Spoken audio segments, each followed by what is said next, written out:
Wan daripada Encik Zul kita kali ini. Lagu Wan lah, nak dengar juga sekali dua kan. Jadi kita putarkan untuk tetamu-tetamu kita. Baiklah, terima kasih sekali lagi kita ucapkan kepada tuan-tuan yang mulia untuk melanggar keluar. Apa pun yang terjadi, kita kadang esok pun tak tahu apa yang akan terjadi untuk kita pada hari ini. Esok maupun lusa, atau orang kata sesaat pun kita tak tahu apa yang terjadi untuk kita. Terimalah hasil dalam mudah hati. Terimalah perbuatan.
Lepas 3 bulan berlatih kat rumah, baru sampai nyanyi lagu ni.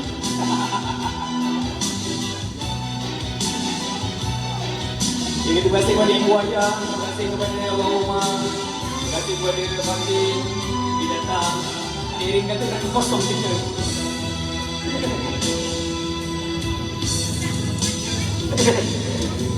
Semangatku bagaikan hilang di bawah dirimu, oh sayang. Walaupun benih hidup ini akan aku tenang selalu.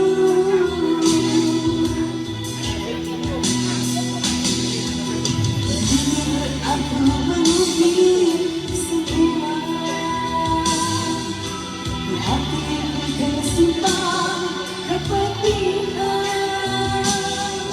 Bila pun engkau tiada lagi, aku setia mengingatimu.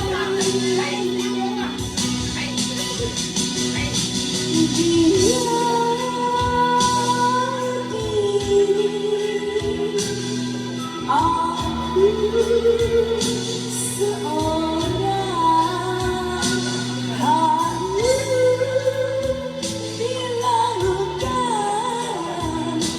lamunan bertepi. Serak-serak basah. Jadi lagu Ella di sini. Terima kasih.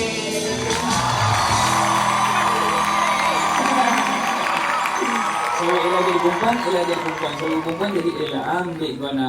Terima kasih sekali lagi pada tetamu-tetamu yang sudah hadir.